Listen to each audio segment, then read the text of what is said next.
वक्रतुंड महाकाय सूर्यकोटि समप्रभ निर्विघ्नं कुरु मे देव सर्वकार्येषु सर्वदा। जय श्री गणेशाय नमः। ओम जय महाकाली महालक्ष्मी महासरस्वतीयो नमः। नमस्तस्यै नमस्तस्यै नमस्तस्यै नमो नमः। जय माता दी दोस्तों। महाकाली महालक्ष्मी महासरस्वती देवी का महासमावेश है दुर्गा सप्तशती ग्रंथ से तीनों माता रानियां प्रसन्न होती हैं, जिससे धन शक्ति और ज्ञान से संपन्न व्यक्ति जहाँ भी जाता है मान सम्मान धन वैभव से परिपूर्ण होकर ही लौटता है, वह ऐश्वर्य को प्राप्त करता है। इसलिए हम दुर्गा चंडी सप्तशती का संपूर्ण पाठ करेंगे। माता रानी के प्रिय भक्तों, आप हमारे चैनल माही ऑफिशियल मिर्च मसाला को शेयर करें, लाइक करें और कमेंट में जय माता जी जरूर लिखें। वीडियो के अंत तक बने रहें। माता रानी की कृपा आप पर होगी। सभी बाधाओं से मुक्त होकर धन धान्य सुख समृद्धि पुत्र पौत्र से सुखी रहो। तंत्र मंत्र और भूत पिशाच यक्ष गंधर्व राक्षस जैसे उपद्रवों से बचे रहोगे। तो चलिए देर न करते हुए हम माता रानी का दूसरा अध्याय आरंभ करते हैं। अगर आपने हमारे चैनल को सब्सक्राइब नहीं किया है तो कर लें। माता रानी आपकी सभी इच्छाओं की पूर्ति करेंगी। जय माता दी। हे माता रानी, इस चराचर जगत में सभी जीव जंतु प्राणियों की आप रक्षा करने वाली हो। आपको हमारा बारंबार प्रणाम है। हे महाशक्ति दुर्गा देवी, जो इस पाठ को श्रवण कर रहा है उस पर आपकी कृपा बनी रहे। दुर्गा सप्तशती में आए 13 अध्यायों का हम उल्लेख करेंगे, श्रवण करेंगे। पंचमो अध्याय, देवताओं द्वारा देवी की स्तुति। चंड मुंड के मुख से अंबिका के रूप की प्रशंसा सुनकर शुंभ का उनके पास दूध भेजना और दूध का निराश लौटना। विनियोग।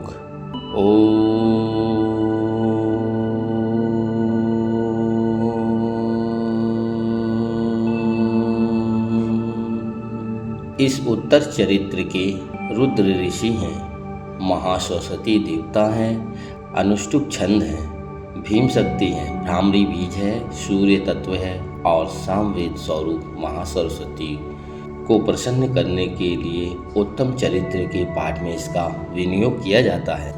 जो अपने कर कमलों में घंटा, शूल, हल, शंख, मूसल, चक्र, धनुष और बाण धारण करती हैं, शरद ऋतु के शोभा संपन्न चंद्रमा के समान जिनकी मनोहर कांति है, जो तीनों लोकों की आधारभूता और शुंभ आदि दैत्यों का नाश करने वाली हैं, तथा गौरी के शरीर से जिनका प्रकाट्य हुआ है, उन महासरस्वती देवी निरंतर भजन करता हूँ।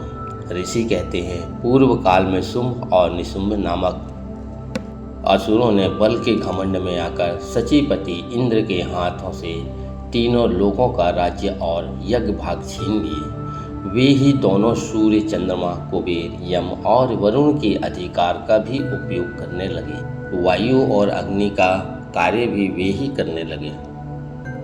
उन दोनों ने सब देवताओं को अपमानित, पराजित तथा आधारहीन करके स्वर्ग से निकाल दिया। उन दोनों महान असुरों से तिरस्कृत देवताओं ने अपराजिता देवी का से स्मरण किया और सोचा, जगदम्बा ने हम लोगों को वर दिया था कि आपत्ति काल में स्मरण करने पर मैं तुम्हारी सब प्रकार से आपत्तियों का तत्काल नाश कर दूंगा। यह सोचकर देवता गिरिराज हिमालय गए और वहां भगवती विष्णु माया की स्तुति करने लगे। देवता बोले, देवी को नमस्कार है, महादेवी सर्वदा को नमस्कार है, प्रकृति एवं भद्रा को प्रणाम है। हम लोग नियम पूर्वक जगदम्बा को नमस्कार करते हैं, रौद्रा को नमस्कार करते हैं, नित्या, गौरी एवं धात्री को बारंबार नमस्कार करते हैं। ज्योत्सनामयी चंद्र रूपिणी एवं सुख स्वरूपा देवी को सततम प्रणाम है। शरणागत का कल्याण करने वाली वृद्धि और सिद्धि रूपा देवी को हम बारंबार नमस्कार करते हैं। नेत्रवती राक्षसों की लक्ष्मी, राजाओं की लक्ष्मी तथा सर्वाणी शिवपत्नी स्वरूपा आप जगदम्बा को बारंबार नमस्कार है। दुर्गा दुर्गपरा, दुर्गम संकट से पार उतारने वाली, सारा सबकी सारभूता, सर्वकारिणी ख्याति कृष्णा और धूम्रा देवी को सर्वदा नमस्कार है। अत्यंत सौम्य तथा अत्यंत रौद्रूपा देवी को हम नमस्कार करते हैं। उन्हें हमारा बारंबार प्रणाम है। जगत की आधारभूता कृति देवी को बारंबार प्रणाम है। जो देवी सब प्राणियों में विष्णु माया के नाम से कही जाती हैं, उनको नमस्कार, उनको नमस्कार, उनको बारंबार नमस्कार है। जो देवी सब प्राणियों में चेतना कहलाती हैं, उनको नमस्कार है, उनको नमस्कार है, उनको बारंबार नमस्कार है। जो देवी सब प्राणियों में बुद्धि रूप से स्थित हैं, उनको नमस्कार है, नमस्कार है, बारंबार नमस्कार है। जो देवी सब प्राणियों में निंद्रा रूप से स्थित हैं, उनको नमस्कार है, उनको नमस्कार है, उनको बारंबार नमस्कार है। जो देवी सब प्राणियों में क्षुधा रूप से स्थित हैं, उनको नमस्कार है, उनको नमस्कार है, उनको बारंबार नमस्कार। जो देवी सब प्राणियों में छाया रूप से स्थित है, उनको नमस्कार है, उनको नमस्कार है, उनको बारंबार नमस्कार है। जो देवी सब प्राणियों में शक्ति रूप से स्थित है, उनको नमस्कार, उनको नमस्कार, उनको बारंबार नमस्कार है। जो देवी सब प्राणियों में तृष्णा रूप से स्थित है, उनको नमस्कार, उनको नमस्कार, उनको बारंबार नमस्कार है। जो देवी सब प्राणियों में शांति रूप, क्षमा रूप से स्थित हैं, उनको नमस्कार, उनको नमस्कार, उनको बारंबार नमस्कार है। जो देवी सब प्राणियों में जाति रूप से स्थित हैं, उनको नमस्कार, उनको नमस्कार, उनको बारंबार नमस्कार है। जो देवी सब प्राणियों में लज्जा रूप से स्थित हैं, उनको नमस्कार, उनको नमस्कार, उनको बारंबार नमस्कार है। जो देवी सब प्राणियों में शांति रूप से स्थित हैं, उनको नमस्कार, उनको नमस्कार, उनको बारंबार नमस्कार है। जो देवी सब प्राणियों में श्रद्धा रूप से स्थित हैं, उनको नमस्कार, उनको नमस्कार, उनको बारंबार नमस्कार है। जो देवी सब प्राणियों में कांति रूप से स्थित हैं, उनको नमस्कार, उनको नमस्कार, उनको नमस्कार है। जो देवी सब प्राणियों में लक्ष्मी रूप से स्थित हैं, उनको नमस्कार, उनको नमस्कार, उनको बारंबार नमस्कार है। जो देवी सब प्राणियों में वृत्ति रूप से स्थित हैं, उनको नमस्कार, उनको नमस्कार, उनको नमस्कार, उनको बारंबार नमस्कार है। जो देवी सब प्राणियों में स्मृति रूप से स्थित हैं, उनको नमस्कार, उनको नमस्कार, उनको बारंबार नमस्कार। जो देवी सब प्राणियों में दया रूप से स्थित हैं, उनको नमस्कार, उनको नमस्कार, उनको बारंबार नमस्कार है। जो देवी सब प्राणियों में तुष्टि रूप से स्थित हैं, उनको नमस्कार, उनको नमस्कार, उनको बारंबार नमस्कार है। जो देवी सब प्राणियों में माता रूप से स्थित हैं, उनको नमस्कार, उनको नमस्कार, उनको नमस्कार, उनको बारंबार नमस्कार है। जो देवी सब प्राणियों में भ्रांति रूप से स्थित हैं, उनको नमस्कार, उनको नमस्कार, उनको बारंबार नमस्कार है। जो जीवों के इंद्रिया वर्ग की अधिष्ठात्री देवी एवं सब प्राणियों में सदा व्याप्त रहने वाली हैं, उन देवियों को बारंबार नमस्कार है। जो चैतन्य रूप से संपूर्ण जगत को व्याप्त करके स्थित हैं, उनको नमस्कार है, उनको नमस्कार है, उनको बारंबार नमस्कार है। पूर्व काल में अपने अभीष्ट की प्राप्ति होने से देवताओं ने जिनकी स्तुति की तथा देवराज इंद्र ने बहुत दिनों तक जिनका सेवन किया, वह है कल्याण की साधनभूता ईश्वरी हमारा कल्याण और मंगल करें तथा सारी आपत्तियों का नाश करें।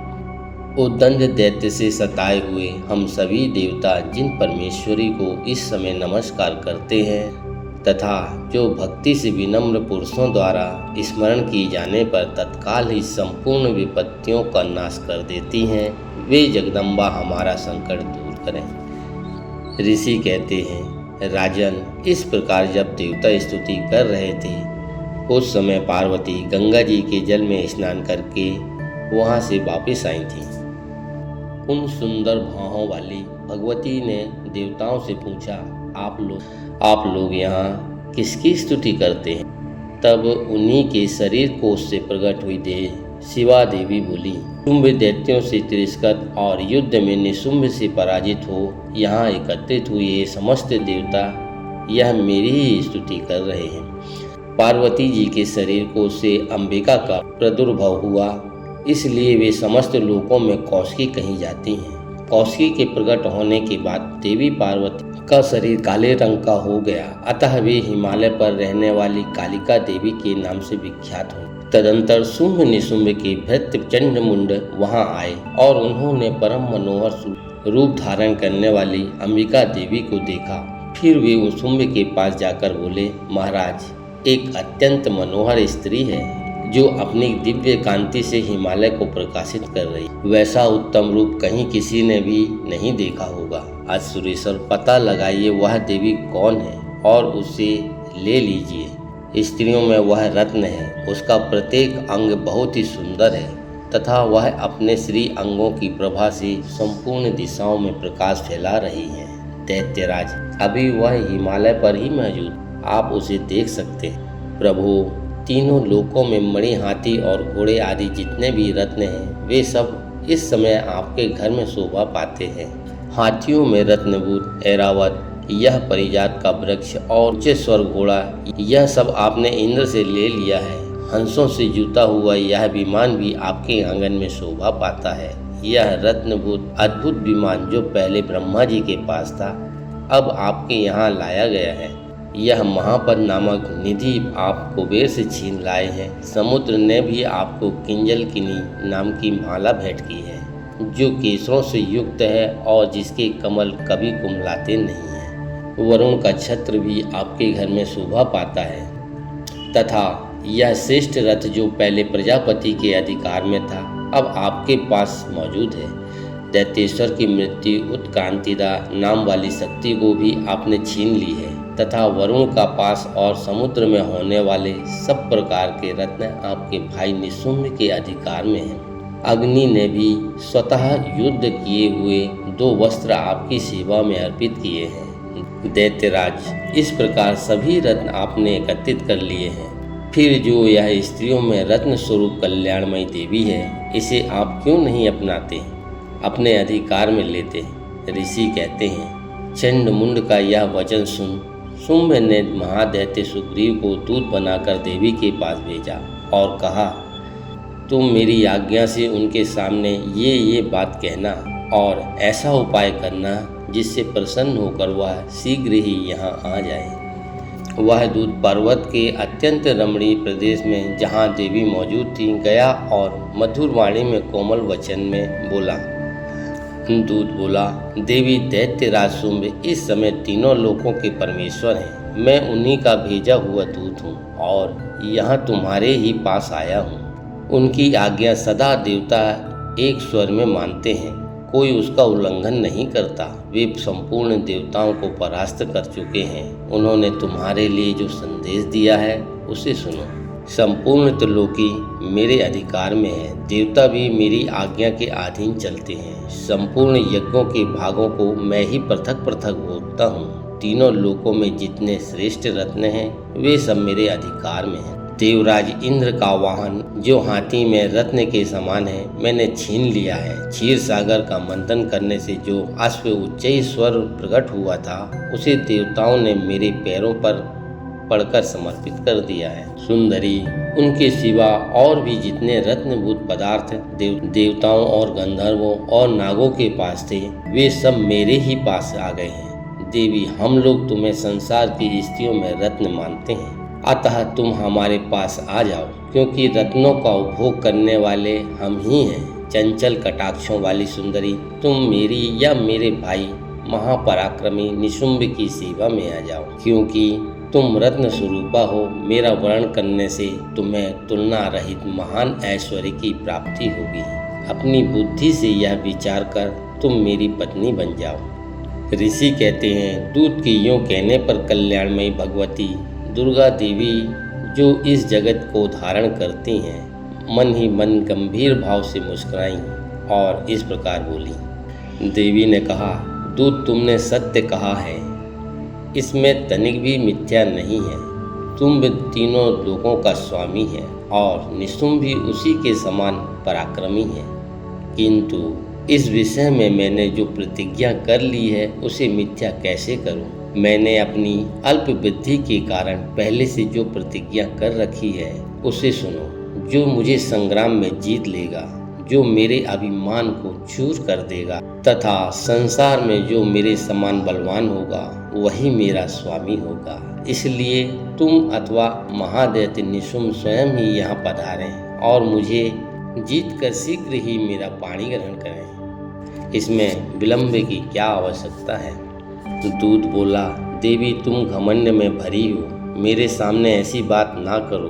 तीनों लोकों में कौन ऐसा पुरुष है जो शुंभ निशुंभ के सामने खड़ा हो सके? देवी, अन्य देवताओं के सामने भी सारे देवता युद्ध में नहीं ठहर सकते, फिर तुम अकेली स्त्री होकर कैसे ठहर पाओगी?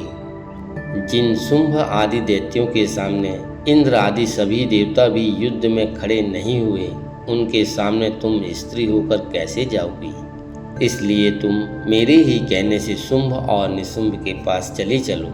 ऐसा करने से तुम्हारे गौरव की रक्षा होगी, अन्यथा जब वे तुम्हें केस पकड़कर घसीटेंगे तब तुम्हें अपनी प्रतिष्ठा खोकर ही जाना पड़ेगा। देवी ने कहा, तुम्हारा कहना ठीक है, शुंभ बलवान है और निशुंभ भी बड़े पराक्रमी हैं, किंतु क्या करूं? मैंने पहले बिना सोचे समझे प्रतिज्ञा कर ली है, अतः अब तुम जाओ। मैंने तुमसे जो कहा है वह सब दैत्य राज से आदरपूर्वक कहना, फिर वे जो उचित जान पड़ेगा करेंगे। इस प्रकार मार्कंड पुराण में सर्वाणिक मन्यावंतर की कथा के अंतर्गत देवी महात्म्य में देवदूत संवाद नामक 5वां अध्याय समाप्त हुआ। महाकाली, महालक्ष्मी, महासरस्वती देवी के प्रिय भक्तों, आपको और आपके परिवार पर माता रानी अपनी कृपा बनाए रखें। अगर यह वीडियो आपको अच्छी लगी हो तो कृपया लाइक करें, शेयर करें और सब्सक्राइब करें और कमेंट में जय माता दी जरूर लिखें। तो दोस्तों, कल हम फिर सुबह 6 बजे मिलेंगे एक नई वीडियो के साथ में दुर्गा सप्तशती का 6वां अध्याय लेकर के। तब तक के लिए जय माता दी।